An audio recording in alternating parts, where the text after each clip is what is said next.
今天讲一部短小精悍的电子榨菜。本片取景于欧洲的意大利，剧情全程刺激，让人颤抖。如果你是一个男生，建议叫上女朋友一同观看。在这个快节奏的社会，出门一定要学会保护自己。故事开始，在意大利的多乐美度假村，一对攀岩爱好者正在整理装备。他们此次是为了挑战最高山峰。闺蜜拿着 DV 记录美好，女主凯莉则无意看到了戒指，这是她和男友爱情的见证，也是此行来的真正目的。与此同时，一辆载着4个男人的汽车进入了度假村。闺蜜看见帅哥，两眼放光，表示这次旅行更有趣了。男主许乔也看到了闺蜜，短暂的眼神交流让他禁不住怦然心动。很快，许乔过来搭讪并邀请晚上小聚。闺蜜听后心花怒放，当即答应了请求。当天晚上，闺蜜带着凯莉参加了许乔的聚会。通过交谈得知，原来大家都来自美国，而且都是为了攀岩。为了活跃气氛，许乔露出了自己的名表，说这个手表专为攀岩者设计，按2下就能发送有定位的求救信号。凯莉对此毫无兴趣，起身离开，说要回去休息。许乔抓住她，让她多玩一会，可凯莉果断拒绝了他。Your friend's a real buzzkill. 没过多久，留下的闺蜜喝得微醺，言语间开始嘲笑4个男人，认为他们的攀岩都是小儿科。Why don't I take you back to my cabin? Show you who the pussy is. Oh. Well, if you don't have the balls to climb that rock like a man, you're not going to be of any use to me in that cabin, sweetie. 时间来到深夜，闺蜜上厕所的间隙，许乔竟然跟了过来。原来她等不及要和闺蜜发生关系。闺蜜见状十分反感，并当场反抗。剩下的人听到呼喊，预感不妙，跑过来阻止了许乔。闺蜜也趁机逃离了现场。大家斥责许乔的猴急行为。冷静后的她们想找闺蜜当面道歉，可当她们找到的时候，4个男人的阵势吓到了闺蜜。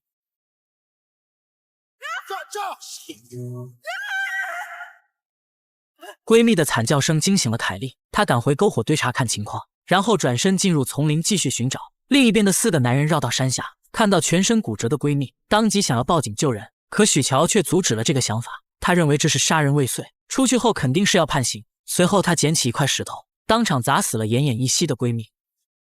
事后他将凶器递给其他人，表示这件事谁都逃脱不了干系。在许乔的威逼气势下，几个人选择了残忍冷血。随后他们将闺蜜抬到悬崖抛尸，而这一幕恰好被赶到的凯莉看到，所幸她预感不妙，拿来了相机。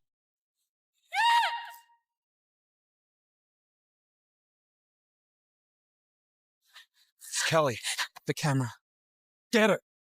这下好了，暴露的凯莉拼命逃窜，而她身后多了4个发疯的男人。聪明的凯莉躲在暗处逃过一劫，待到众人散去，她匆忙跑回了安全屋，然后拿上装备离开了地方。返回度假村的入口不太现实，唯一的办法是攀上岩壁等待救援。经过几小时的追逐，凯莉天亮时赶到了岩壁。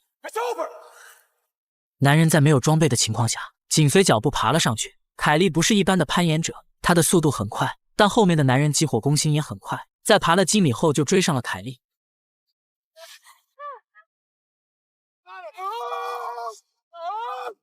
险之又险，捡回一条狗命。可男人不甘心继续追赶，但这次却没有了刚才的好运气。凯莉去拿相机的功夫，男人就来到了脚下。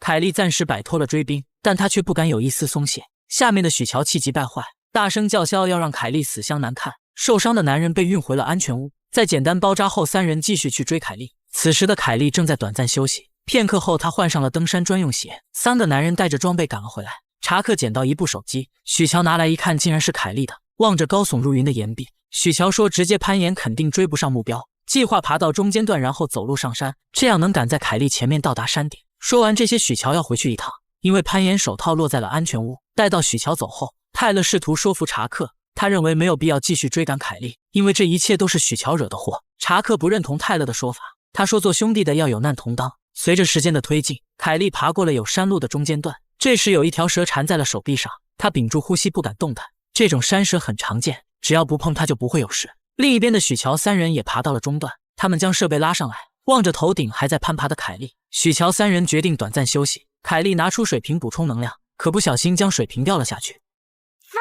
下面的许乔见状幸灾乐祸，喝了口水嘲讽起凯莉还能苦撑多久。凯莉不理会下面的叫嚣，她收起装备继续攀爬。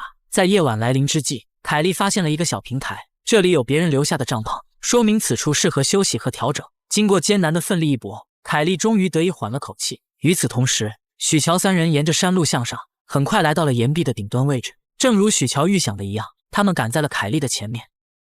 Can you hear me?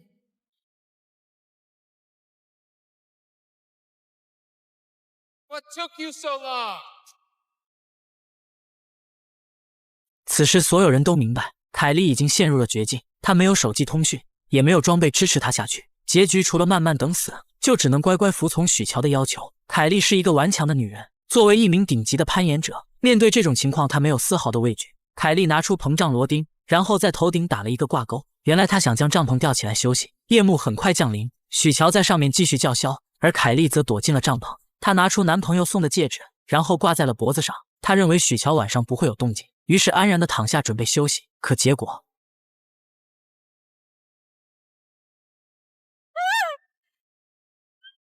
命悬一线的关键时刻，凯莉眼疾手快抓住了背包，上面的许乔俯身查看情况。当他看到凯莉的状况后，随即拿出刀子割断了绳子。不得不佩服凯莉的生命韧度，她再次侥幸活了下来。正所谓艺高人胆大，凯莉钻进帐篷继续休息。梦里她看到了男朋友，或许这是她唯一坚持下来的理由。正当她睡梦正酣时，一只匕首突然刺破了帐篷。Where's the camera? I said, where's the camera? 慌乱中，凯莉拿小刀刺中了男人，疼痛让男人丢掉了匕首。凯莉捡起后反扑上去，只是眨眼的功夫，两人就悬在了半空中。凯莉死死抓着男人的腰带，为了活命，她将匕首刺进了男人的大腿。惨叫的哀嚎让上面的许乔赶紧拉绳。即将上去的时候，他们发现后面还有个凯莉。许乔上去抓住了她的头发。危急时刻，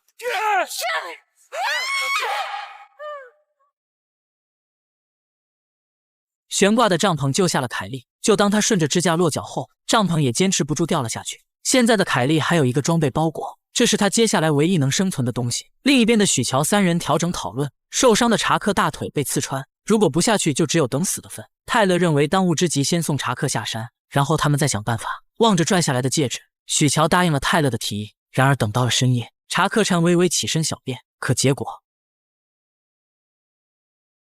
天快亮的时候，泰勒醒了过来，他询问查克去了哪里，许乔则说他等不及提前下了山。泰勒并未多想，随即说自己下去再和凯莉谈谈。很快，泰勒来到了凯莉的面前，他没有像查克那样使用武力，而是递上一瓶食物缓和关系。泰勒告诉凯莉自己是被人胁迫，现在大家都能活命，只有一个办法，那就是交出相机，然后佯装我杀了你，这样许乔就会拿着相机下山，而你则可以逃过一劫。凯莉思考片刻，同意了泰勒。随着一声凄厉的惨叫，上面的许乔以为凯莉死了，随后他将泰勒拉了上来。许乔查看相机后发现没有记忆卡，大声咒骂起了凯莉。泰勒上来后担心查克安危，当即给他拨去了电话，可铃声却在许乔的口袋响起。很明显，许乔在说谎。眼看事情败露，许乔和泰勒扭打起来。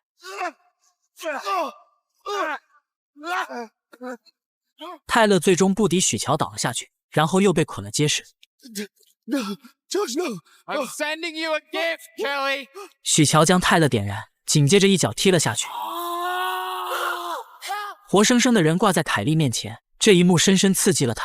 许乔的变态和残忍，想不通他还能交到好朋友。将凯莉的戒指挂在脖子里，许乔要下去和凯莉进行最后一战。此时的凯莉想起了男友，1年前两人来这里登山，就当两人快到顶端的时候，浪漫的男友拿出戒指求婚，可结果却掉了下去。凯莉这次来就是为了完成男友的登顶愿望，她猜想许乔不会善罢甘休，随即将旁边的匕首拿回来准备迎战。很快，许乔吊着绳索下来了。Now give me the card and I'll make it quick.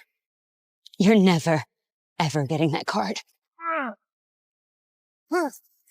因为地方狭小，两个人并不能利索地施展拳脚。一番缠斗下来，凯莉被许乔牢牢控制。凯莉灵机一动，说记忆卡在旁边的小洞里。许乔信以为真，过去查看。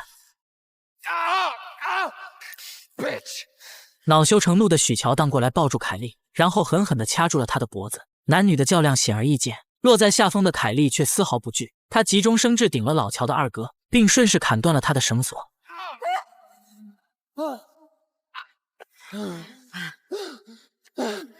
局势立刻发生反转，许乔用臂力支撑身体，苦苦哀求凯莉救下自己。面对这样的一个人渣，凯莉的善良还是非常清醒。她俯身拿走了自己的戒指，然后按动了许乔的手表。Now it's your turn.